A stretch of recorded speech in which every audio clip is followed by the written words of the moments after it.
more, I think. More? All right, go ahead. Okay, good afternoon. My name is Angus Lee.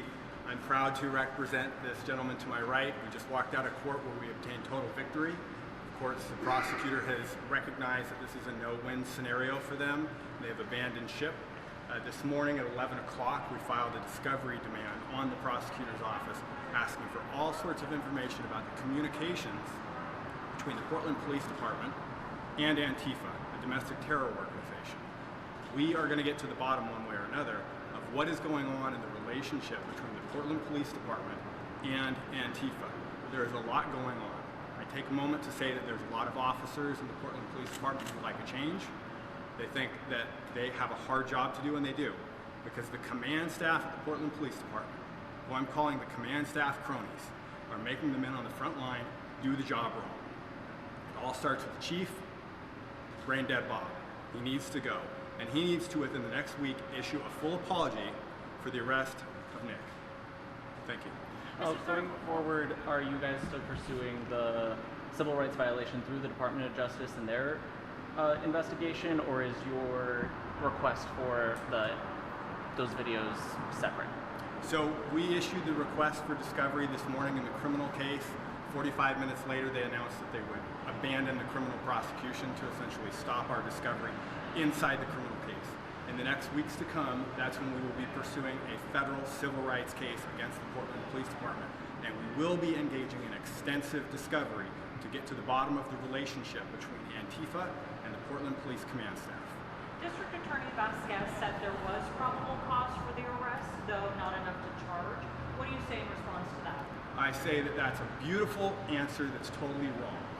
He is trying to do the right thing by the police and defend them from civil liability, but he knows deep down he can't pursue this case. And if he thought there was actually probable cause, we wouldn't be standing here victoriously today. Mr. Sortor, what was your initial reaction to hearing that the charges against you were going to be dropped, and why do you think the DA decided to do that? I think it was a smart move because all of the evidence was in my favor. There was no evidence against me at any time. So everybody there has a camera for the most part at these demonstrations or whatever we want to call them in the streets. And all of those videos that came out showed that I was the victim. I was the one that was jumped. I was the one that was thrown into a hole. I was the one that was punched. I didn't punch anybody. I didn't break anybody's camera. My crime was filming in public. Filming people that don't believe in First Amendment rights for conservatives, I guess. And that's where this whole thing started. I should never have been arrested. I should never have been put through the ringer. And I shouldn't have the chief of police on TV slandering me during the day. Instead, he should be focused on pulling the rot out of his police department. And maybe this will make him think twice about, the direction that the department is going. And as far as you know, is there any investigation into any of the individuals who assaulted you? That I'm not aware of any. At this point, I think we'll be pushing for that, of course, and I'm sure we'll be able to get a lot of information related to that. But at this point, I'm not sure. I'm going to stop you right there. She is in court right now, actually. Are we sure that's the one that attacked me? Yes, her name matches the court documents. Oh, So she has been arrested. I'm not sure. We look forward to learning more about that and getting into the relationship between her and other members of Antifa who were not arrested, because it's no secret that the Portland Police Department has developed a pattern and practice over the last several years of refusing to arrest obvious criminal activity by Antifa. They see criminal activity and they routinely turn the other way. That is a long-standing pattern of practice, and we are going to get to the bottom of it. To help clarify this legal process again, do you believe the charges were dropped because the case was weak, or because they tried to prevent this discovery process? Both. They just don't have a case. The city attorney, the district attorney recognized that, and 45 minutes after they got the demand for discovery is when the dismissal came in. It was a very detailed demand for discovery of all the information about the relationship and communications with Antifa that is going on right now. So you as journalists, I would just say that right now when you go to those protests at the ICE facility, the people from Antifa are having communications with members of law enforcement. I can guarantee you if you look, you will find it. And what they are saying to each other about what the police will allow Antifa to do, what they will allow Antifa to do needs to be uncovered. Because make no mistake, you will find an Portland police are specifically telling Antifa they can do things that Nick can't do, that you can't do, that I can't do. They're allowing Antifa to control the streets. Brain Dead Bob needs to figure out who's running this city, the police department or Antifa. So what is the legal mechanism or maneuver then you're going to use exactly to extract the comms? So once we get into federal court, this is state court, we're done in state court. We will file a notice of tort claim in the weeks to come, then we will file a lawsuit in federal court, and in federal court we'll have all the power of the federal courts to conduct discovery against the City of Portland Police Department, Brain Dead Bob, and the command staff cronies to see exactly what communications they have been having with Antifa, a domestic terror organization. Can you make clear, sorry, I'm gonna let that siren go by. Can you make clear who you're referring to when you say Antifa? Are you talking about an organization? Are you talking about people who identify as anti-fascist? We all know who Antifa is. Can you clarify? Can you clarify? I don't know. We all know who Antifa is. And Portland and the City of Portland has been running this game for a long time. When we get into the records between the police department and the men in masks, then all of this will be revealed.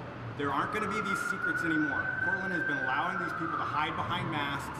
We are going to take the masks off, one way or another. And so Nick, you've been in the city for a couple of days. Tell us about how you've spent your time. Has it mostly been at the ICE facility, or have you been able to look at other parts of Portland? Have you found a coffee shop, a bar, a restaurant, or anything that you enjoy? You know, and that's the most interesting part about it. Portland is such a beautiful city, so much potential here, and the people of Portland do not need to be dealing with this on a daily basis. I've talked to the residents that live right over there that are suing the city now to enforce that noise ordinance because they can't enjoy their homes out in the middle of the night. You have people screaming in the street with megaphones, setting fires at night, you know, causing just general ruckus at night, playing music every single night for over 100 days now. And these people don't deserve that. They didn't do anything. They've got, you know, the school that's right next door to the ICE facilities now had to close down. The storage facility that's next door, they're not going to renew their lease. So they're going to everybody that's got stuff in there is going to have to vacate. The spaghetti factory, nobody can get to the spaghetti factory because they keep closing down the road because the Portland police allow it to happen. They give Antifa the ability to do their own traffic control down there. The people of Portland should not have to deal with that every single day. And they don't have to. The reality is this is a problem of choice. The City of Portland has chosen to allow this. The City of Portland has every tool it needs to impose law and order on Antifa and make Portland the beautiful, beautiful city it was in the 90s. I don't know how many people watching or how many people I'm talking to lived here or spent time here in the 90s like I did, who went to high school around here like I did. It was a beautiful place with a beautiful reputation. People wanted to come from all over the country. Portland needs to be made beautiful again. And it can, it's just a choice. Nick, now that the legal case is over against you, how much longer are you going to stay in Portland? And what do you say to the chief who says you're a provocateur only looking for clicks? Well, I mean, I respond to the chief by saying I came out here to expose the police department and expose the hell that the residents are being put through out here. And, you know, so he's saying I came out here for views or whatever. I don't know. Apparently he's a little bit bitter over the fact that, you know, that we made these filings and are digging deep into the rottenest police department. But it's, you know, I guess he helped with that. He helped expose it because he, you know, with this arrest, whoever gave that order to actually make the arrest, made this story a nationwide phenomenon. It's got the eyes of the DOJ that's going to be digging into them very, very deep and quickly. You know, I've spoken to the DOJ multiple times already over the past several days, even including on the weekends. They're pushing forward with this. So we're really coming to a head here in Portland. This is could very much be a turning point for the police department as well as the city government. And how much longer are you going to be here? I will be here at least most of the week. There will be a day that I won't be here, but I'm not going to say too much about that yet. Given your experiences in the last few days, are you concerned at all, you know, for your own personal safety or about another arrest happening again?